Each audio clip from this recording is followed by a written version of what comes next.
यूसुफ पुंजानी कह रहा है कि बीजेपी गली गली जाकर ऐलान कर दी कि फतवा जीतेगा या भगवा जीतेगा।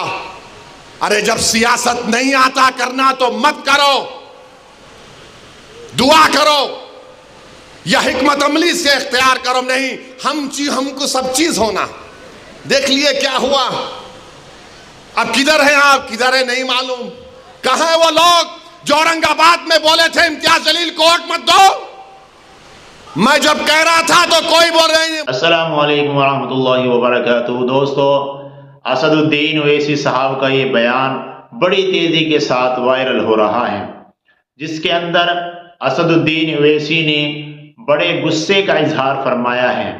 और उसके इस बयान को लेकर अक्सर आदमी यही कह रहे हैं कि असदुद्दीन ओवैसी साहब ने ये बयान मौलाना सज्जाद नोमानी साहब के खिलाफ दिया है।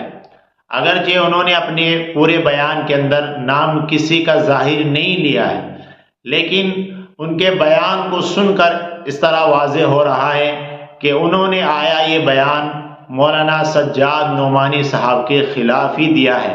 इसलिए कि मौलाना सज्जाद नोमानी साहब ने औरंगाबाद इलेक्शन के बारे में जिसको सपोर्ट किया था, तो इम्तियाज जलील की वहाँ पर हार हुई है, तो उसको लेकर, हार को लेकर अब असदुद्दीन ओवैसी साहब का एक बड़ा बयान आया है, जो पूरे जोश के साथ और बड़े ख़तरनाक अंदाज के अंदर असदुद्दीन साहब एक तरह का इल्ज़ाम लगा रहे हैं और ऐसी बातें कह रहे हैं कि जो एक तरह की बड़ी तनकीद है।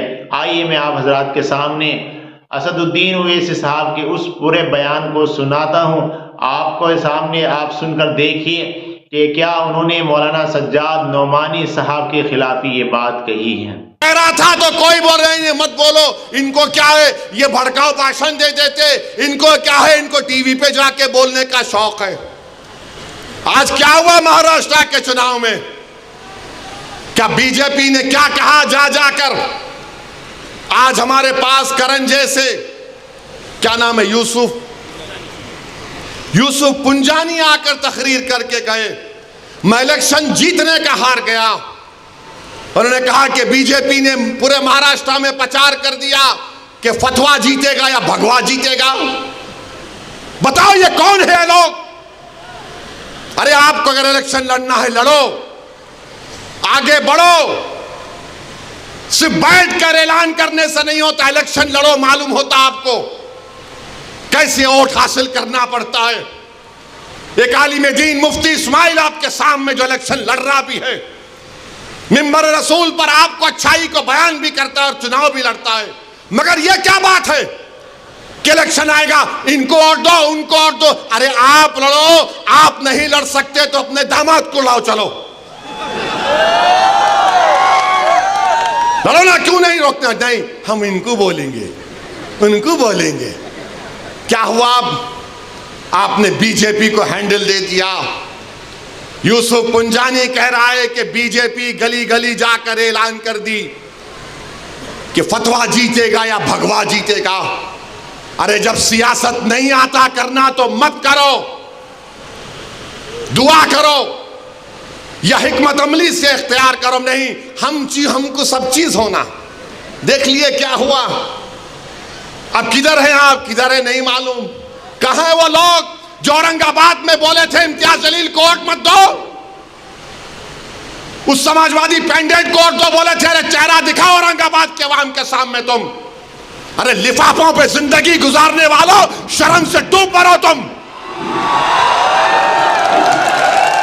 मेरे घर को आए थे, मेरे घर को आए थे हैदराबाद को, बगैर बोले मेरे घर को आए। मैं वक्फ के बिल की मीटिंग में जा रहा था, पलट मेरा गार्ड फोन करा के साहब इतने लोग आए, मिला।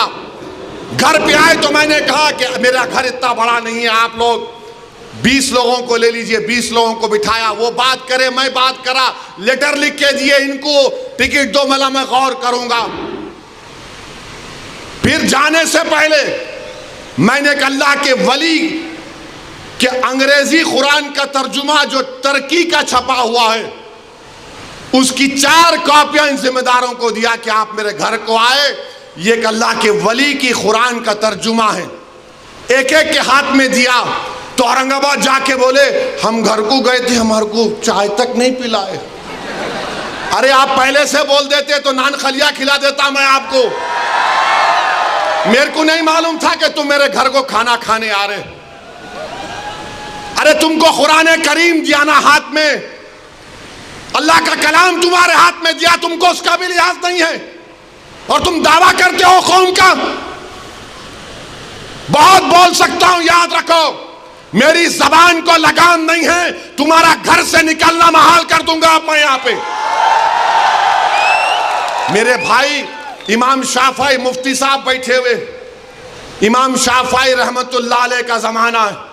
एक दौलतमंद ने कहा कि अगर अल्लाह मेरे को बेटी देगा तो जब उसकी शादी करूंगा दीन और दुनिया की दौलत उसको दूंगा। जब बेटी की शादी का मौका आया उलमाए कराम के पास गया, उलमाए कराम ने कहा कि नहीं तू नहीं दे सकता, दीन और दुनिया की दौलत तो कैसे देगा, तेरी कसम गलत हो गई। इमाम शाफई के पास गए, इमाम शाफई बोले बहुत आसान है। इमाम शाफई रहमतुल्लाह अलैह ने कहा तेरी बेटी की शादी कब है? उसने कहा फलां दिन है। बोले मैं आ रहा हूं, चला जा। इमाम शाफई पहुंचे, इमाम शाफई रहमतुल्लाह अलैह ने कहा कि आसान है। वो बोला कि हज़रत शादी तो हो गई, क्या है बताओ। बोले कुरान अपनी बेटी को दे दे, दीन और दुनिया की दौलत उसको दे चुका। मैं उनको दिया, 4 कुरान दिया उनको और बोल के दिया कि आप मेरे घर को आए, मुझे पता नहीं है, मैं वकीलों की मीटिंग में जा रहा था, पलट कर आया आपके लिए, ये कुरान करीम का तोहफा आपको दे रहा हूं। अरे तुमको ओवैसी से मजलिस से नफरत है, मगर कुरान करीम की तो अजमत का तुम लिहाज रख लेते। मैं ये बात इलेक्शन में बोल सकता था मगर खामोश बैठे रहा, मगर आज मजबूरन बोलना पड़ रहा है। याद रखो तुम लोग जो काम कर रहे हो ना, तुम महाराष्ट्र के मुसलमानों को ना सिर्फ कमजोर कर रहे हो बल्कि तुम उनकी आवाज का गला घोट रहे हो। अरे तुम इलेक्शन लड़ो, हम तुम्हारी तायीद करने को तैयार हैं। कब तक तुम ये सियासत करोगे कि उन्हें बोल दिया इन्हें बोल दिया? जिसको तायीद किए औरंगाबाद में वो खाली 5000 वोट लिया, 5000 वोट लिया। नासिर के खिलाफ कितने वोट लिया उन्हें? 10,000 वोट लिया और नासिर हारे 8,000 वोट से। जो जिसकी तायीद का ऐलान किया वो 5,000, इम्तियाज जलील हारे 1100 वोट से।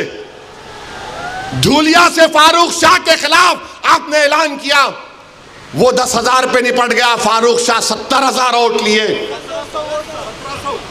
सिर्फ 1700 वोट लिया वो जालिम, सिर्फ 1700 वोट लिया। फारूक शाह 70,000 वोट लिया। अतीक को आपने तायीद नहीं की, किसी और को बोल दिया। अरे क्या कर रहे हो तुम लोग? मत करो। तुम्हारा एहतराम और तुम्हारी अजमत हम करते हैं, मगर आप जो काम कर रहे हैं वो मुसलमानों के हक में नहीं कर रहे हैं। आपने हैंडल दे दिया बीजेपी को, बीजेपी ने पूरा प्रचार कर दिया और क्या नतीजा निकला जा आप देखो।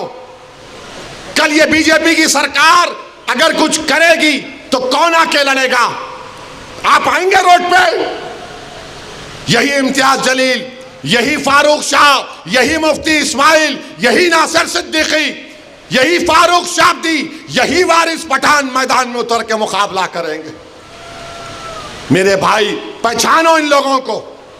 मैं नहीं बोलना चाह रहा था मगर आज मैं जरूरी है सच्चाई को बयान करने के लिए कह रहा हूं। बहरहाल मेरे अजीज दोस्तों और बुजुर्गों, अपने मस्जिदों को आबाद रखो। जो लोग मस्जिदों को छीनना चाहते हैं उसका जवाब क्या है? अपनी मस्जिदों को भरे करो। तुम्हारी जुमे की नमाज फजर की नमाज में उतनी तादाद होनी चाहिए। तुम्हारी मगरिब की जमात में जितने लोग होते उतना जहर में होना चाहिए। दरगाहों को आबाद रखो, खानखाओं को आबाद रखो। दरगाह और खानखाओं पर अल्लाह के नाम पर दिल पर ज़रब मारते रहो।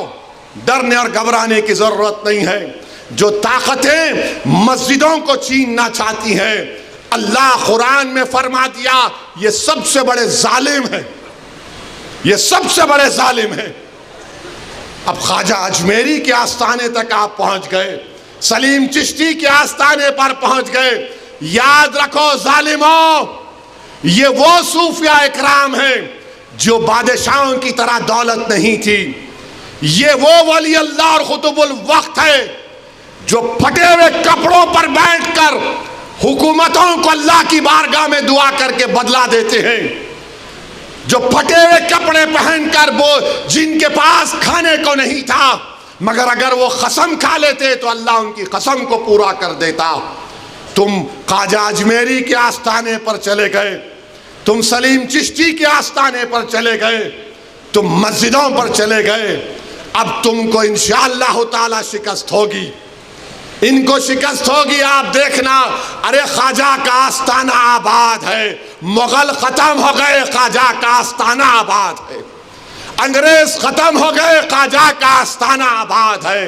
अरे जालिम का जालिम आकर चले गया, ख्वाजा का आस्थाना आबाद है। हमारे मदरसे, कई वजीर आजम को देखे, मदरसे आबाद। अल्लाह का घर आबाद रहेगा। और अल्लाह के घर को आबाद कौन करेगा? जो अल्लाह पर भरोसा करता है और किसी से नहीं डरता सिवाय अल्लाह के, और आखिरत पर भरोसा करता है। तो नौजवानों, अपने इबादतगाहों को मजबूत रखिए, उसको आबाद रखिए। आपका फिर से शुक्रिया बहुत बहुत। वाखिर दावा